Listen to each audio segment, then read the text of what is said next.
హీరోల సంపాదన గురించి ప్రత్యేకంగా చెప్పాల్సిన పని లేదు. ఒక్క సినిమా హిట్ అయినా సరే రెమ్యునరేషన్ భారీగా పెంచుతారు.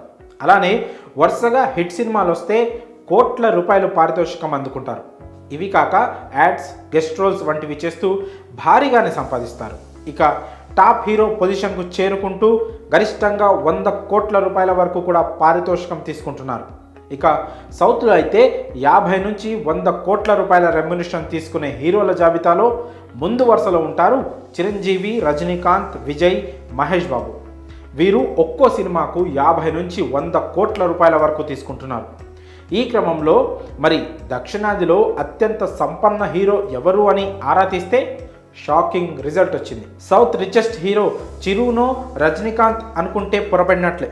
మరి ఎవరంటే ప్రస్తుతం సౌత్ ఇండియా సినిమాలన్నీ పాన్ ఇండియా రేంజ్లోనే తెరకెక్కుతున్నాయి, ఇండియా వైడ్గా విడుదలవుతున్నాయి. బాహుబలి, కేజీఎఫ్, కాంతారా, త్రిపుర లాంటి సినిమాలన్నీ పాన్ ఇండియా మూవీలే. ఒకప్పుడు కేవలం సౌత్కే పరిమితమైన నటీనటులు పాన్ ఇండియా సినిమాల వల్ల దేశవ్యాప్తంగా క్రేజ్ తెచ్చుకుంటున్నారు. అందుకు తగ్గట్టుగానే రెమ్యునరేషన్ కూడా వసూలు చేస్తున్నారు. ఇక ఇటీవల విడుదలైన జైలర్ సినిమాకు రజనీకాంత్ ఏకంగా 110 కోట్లు తీసుకోగా, లియో సినిమా కోసం విజయ్ 130 కోట్ల రూపాయలు, భారతీయుడు 2 చిత్రానికి కమల్ ఏకంగా 150 కోట్ల పారితోషికం తీసుకుంటున్నట్లు సినీ సర్కిల్స్లో జోరుగా ప్రచారం సాగింది. ఇక టాలీవుడ్ స్టార్ హీరోలు అయితే 50 నుంచి 60 కోట్ల రెమ్యునరేషన్ తీసుకుంటున్నారు.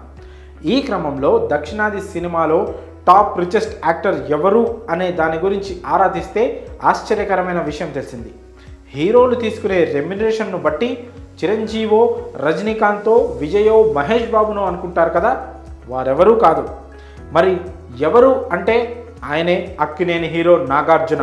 అవును, సౌత్లో రిచెస్ట్ హీరో నాగార్జుననే. ఆయన భార్య అమల, పెద్ద కుమారుడు నాగ చైతన్య, చిన్న కుమారుడు అఖిల్ సైతం నటీనటులుగా సంపాదిస్తూనే ఉన్నారు.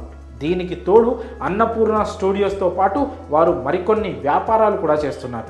దీంతో అక్కినేని నాగార్జున ఆస్తుల విలువ దాదాపు 3010 కోట్లుగా ఉంటుందని జీక్యూ నివేదిక వెల్లడించింది. 60 ఏళ్లు పైబడినా సరే నాగార్జున కుర్ర హీరోలకు ధీటుగా వరుస సినిమాలు చేస్తున్నారు.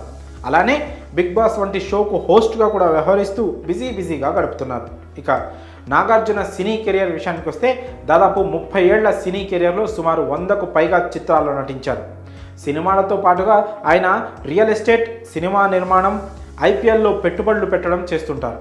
ఇక నాగార్జునకు హైదరాబాద్లో 45 కోట్ల విలువైన బంగళా, ఖరీదైన కార్లు, కోట్లాది రూపాయల ప్రైవేట్ జెట్ కలిగి ఉన్నారు. సౌత్ ఇండియాలో నాగార్జున తర్వాత అత్యంత ధనవంతుడైన నటుడిగా దగ్గుపాటి వెంకటేష్ నిలిచారు.